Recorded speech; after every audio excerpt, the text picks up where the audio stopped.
and welcome to our Facebook Live Friday series. I am your host, Candace Tyler, and I am joined each week by one of the talented and fantastic minds that is part of our BizIQ team. Today, I'm joined with Francesca, who is the mastermind behind majority of our graphics, but she's also a dear friend. So thank you, Francesca, for taking the time to join us today. Thanks for having me, Candace, and thank you to everyone who is tuning in live. We are so happy to have you, and hopefully we can teach you a few things today. Yes, I'm hoping that everybody can take away something from this week's episode, which we are talking about reputation management. Yes, this is a huge one.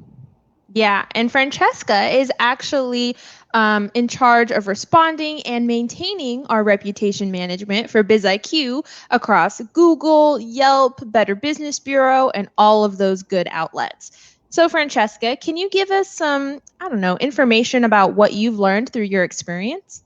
Yes, absolutely. One thing that I have found is that it's really easy to slip into that generic, thank you for your kind words response, but people can feel and notice the insincerity. So whenever you are reading these comments, make sure your responses are coming from the heart.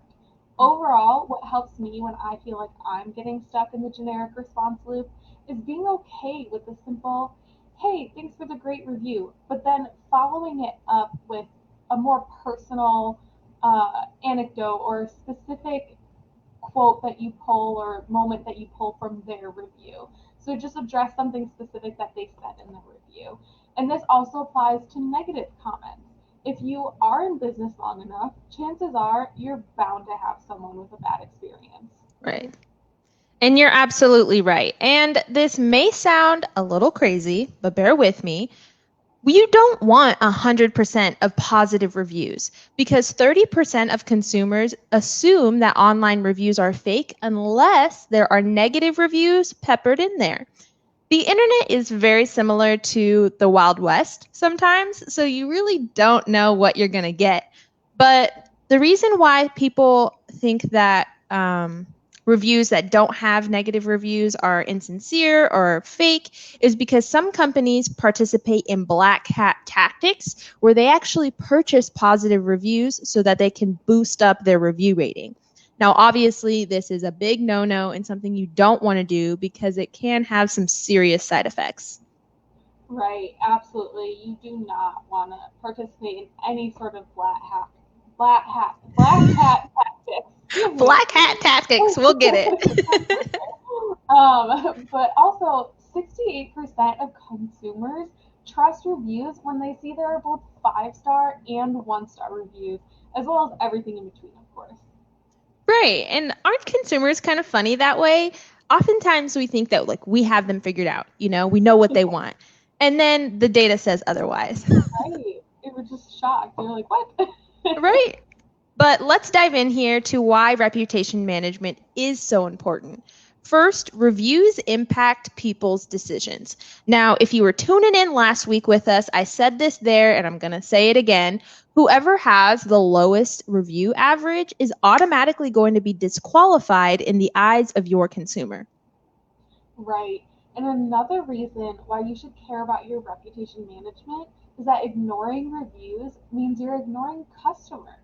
Your Right. customers went out of their way to leave this kind, or maybe not so kind, review. If the review is good or bad, either way, ignoring comments is not a common business practice I would endorse. Right. Plus, potential customers will know if you do or do not take customer satisfaction seriously. So, that would be my third tip. Scouting your reputation across all of these great outlets can really give you an idea of where your company may or may not be falling short, which gives you an advantage in your customer satisfaction. Yeah, that's so true, Candace. And that takes us back to what we talked about previously, not having a generic response to your reviews. Mhm. Potential customers are reading the reviews and review responses, not just on one listing website, but across all of them.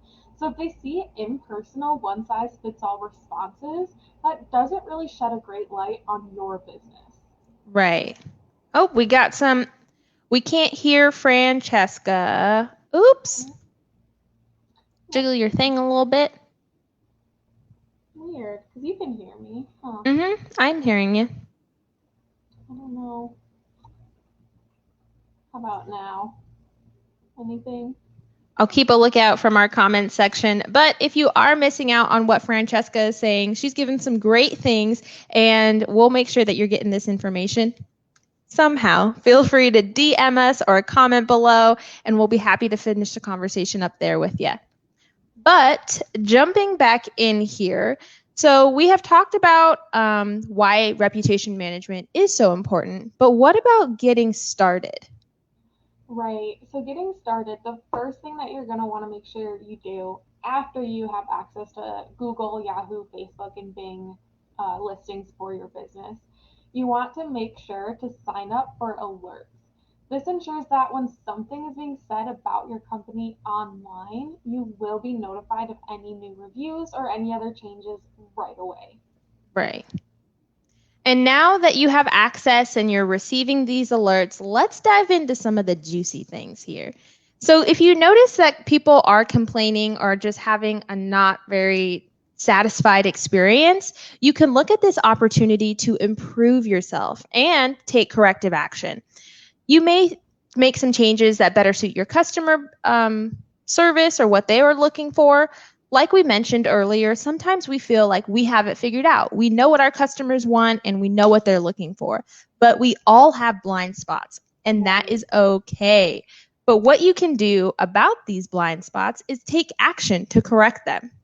One thing I really want to highlight is if you are experiencing some negative reviews, you don't want to respond excessively because this is going to drive search engine traffic to that negative interaction, which is exactly what you don't want in this situation.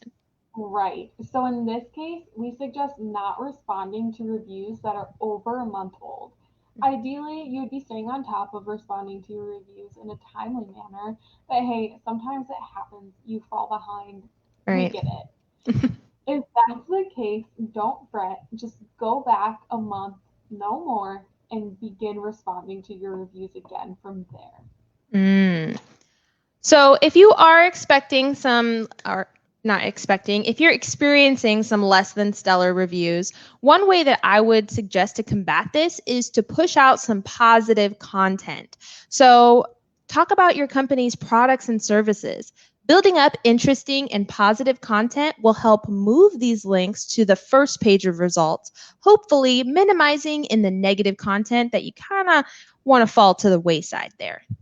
Right. This is a great tip, Candace. I would highly recommend a video because video content is hot, hot, hot right now. Right. Nearly 1 billion hours of YouTube content is watched per day worldwide. And you can repurpose this content everywhere. You can add it to your GMB page, your web page, your YouTube channel, your social media pages. Repurposed content is always a great way to go.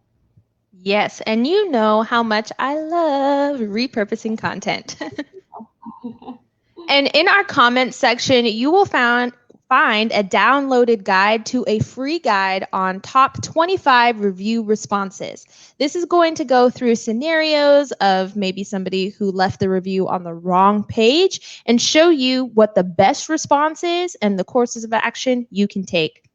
So that's all we have for today, folks. Thank you so much for joining us, and I hope you were able to take away a thing or two if you were able to hear Francesca. We have a few people that were saying they can hear us, so I hope you guys were able to. Thank you, Francesca, for joining us. My pleasure, Candace. Thanks for having me. Yes, not a problem. And join me next week as I dive into is marketing a one and done event? Spoiler alert, it is not. So join us here on Friday, August 14th at 12 p.m. Mountain Standard Time, and we'll dive into some good stuff. Thank you, everybody, for joining us, and I hope you have a happy weekend. Bye-bye.